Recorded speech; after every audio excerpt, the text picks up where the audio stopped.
And now you old enough to come to me and say, let's talk about racial segregation. And I agreed with that primarily because you've done such an excellent job in terms of some of the other, quote, grown-up topics that we felt that you had to deal with, and the topics that you convinced me that you were capable of dealing with, and so I fell for that, and so I'm back again with you dealing with racial segregation. But before we get into racial segregation, Alana, let's talk about your background, your education, and some of your experiences, and then we'll start talking about the topic itself. Well, for our new viewers, my name is Alana McLaughlin, born August 27th, 2002. I went to pre-K at Napier Elementary and multiple schools after that, and I currently go to John Early Museum Magnet Middle School, where I'm in 6th grade. Now, I'm very involved in church and other activities. Actually, this upcoming summer of 2014, I'm going to be attending the Junior National Young Leaders Conference in Washington, D.C.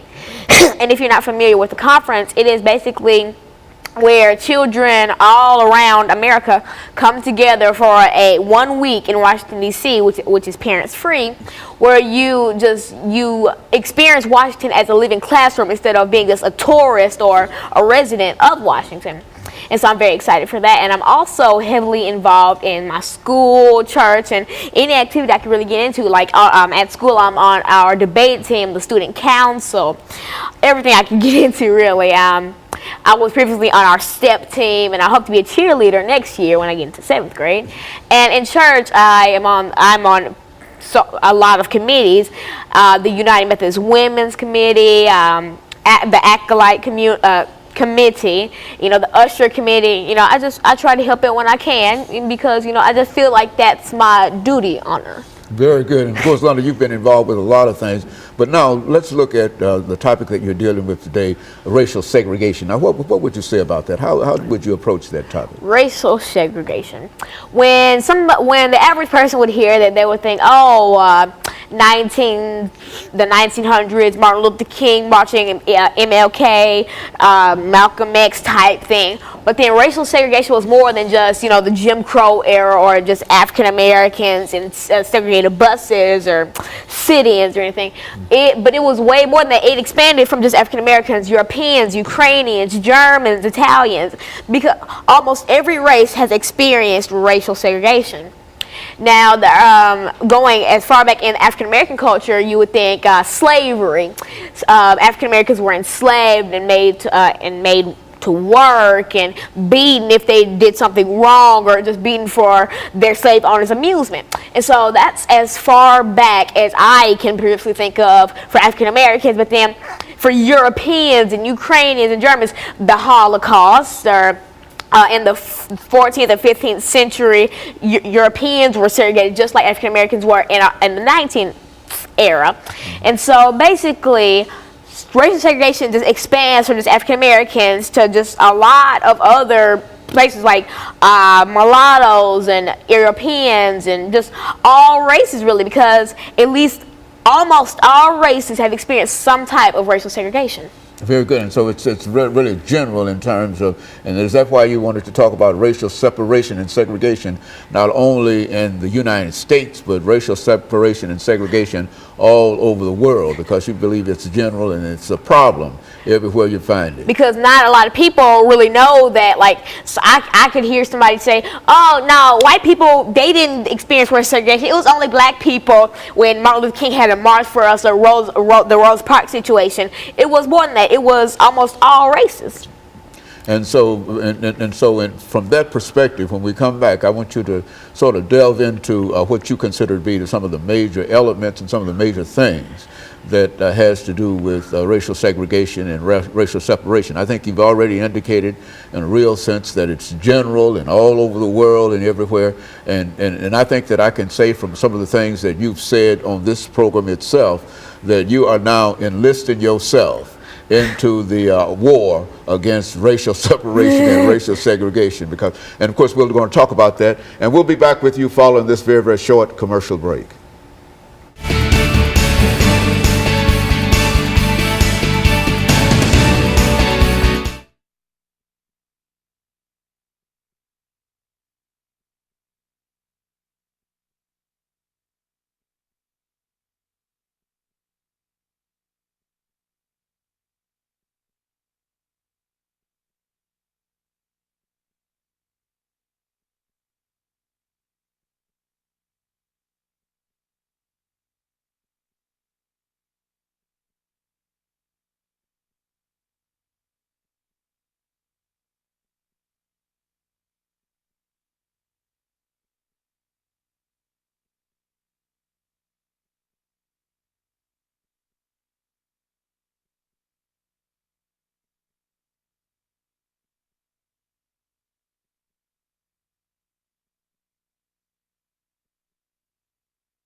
Thank you and welcome back to the second segment of the show for today. The topic is racial separation or racial segregation, and Alana has given us a taste of some of the things that she believes will play a very, very significant part in terms of separating the races. Let's pick up from where we left off when we spoke with this last segment, Alana. Well, for viewers just turning in, I am indeed Alana McLaughlin, born August 27, 2002. I'm 11 years old. I am in 6th grade at John Early Museum Magnet Middle School. And in the previous segment, we talked about my background in education. Then we sort of got into racial segregation. Now, in the first segment, I stated that racial segregation was not only for African Americans, but it was all over. And most people don't really realize this, but it is always happening. It's still happening now. Like, for instance, once I went into a shop and I looked at an expensive piece of jewelry, a necklace, and then a sales lady, she looked at me and she said, "Do you really think you can afford that?" Because I mean, I wasn't all really done up that day. You know, my hair was crazy. I almost had on pajamas, leggings, and so basically, that still is racial separation, because a lot of people don't really realize that we have overcome that era and that it's no longer African Americans are poor, and I don't even like that mind frame that people use nowadays. Like President Obama. We did expect it, but we never knew that we would have a black president, because there are still people today who crazily think that, oh, black people are ghetto and that they're only good for making food or cleaning, and that they're all bald-headed and they all listen to rap music. I don't think I'm bald-headed. I'm fully black. I have an African-American mother and an African-American father. I don't think I'm bald-headed. I don't really like rap music. So that's a stereotype that I don't like. And then there's a stereotype about Caucasian people who they all drink Starbucks and they're all blonde to like Instagram, this social media website, don't even get me started. But that's crazy, and that's still people using this mind frame of they want to separate people. Like there's still people today who think Hispanics only eat tacos, or they're poor in the lower class.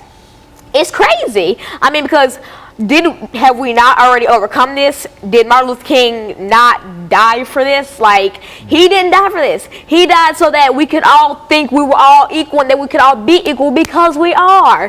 He didn't die for African American boys, or any boy, for instance, to be walking down the street with their pants at their knees, and this stereotype of that African Americans are dangerous people who carry guns and knives, and all of them have weave, or it's crazy, and I don't like it, because I actually, when I go down the street or when I see anything really, I always on TV it's depicted as African Americans are this way or that way.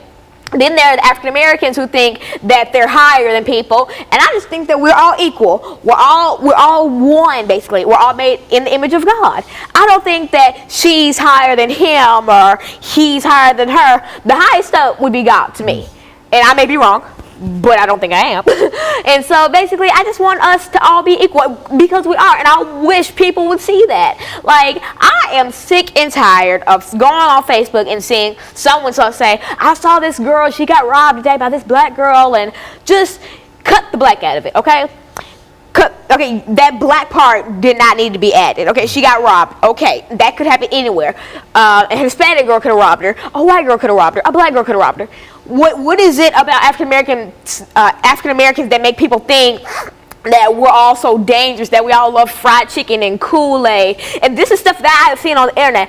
I once read a blog post on Tumblr that said that African Americans' favorite food, that their favorite meal was Kool-Aid and fried chicken. That is the most stereotypical racist thing I have ever read in my life, besides reading some of these U.S. Supreme Court cases. And now back to now back to racial segregation, because I kind of got off topic. Now, see, as I said in the first segment, that the earliest sign of racial segregation was slavery. Now, if you're not familiar with slavery, slavery was when African Americans were enslaved by Caucasians or people of different races. I'm not going to single white people out, but then they were enslaved by different races and made to work and clean and cook because that other races thought they were higher up on a financial or on just a regular scale than us African Americans or us people of different races. And so they thought that, hey, we can abuse them and we can batter them and we can just kick them around for our own amusement, because at the time that was something funny.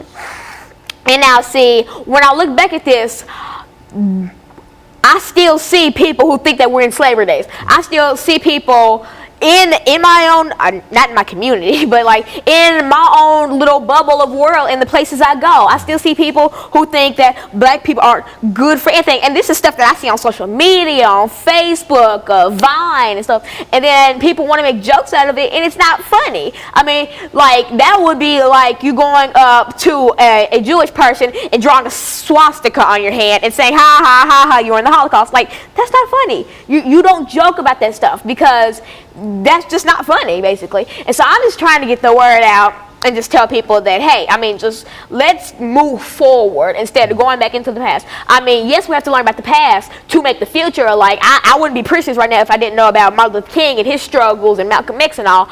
But I still say, let's just not recreate the past, because not all of it was pretty beautiful.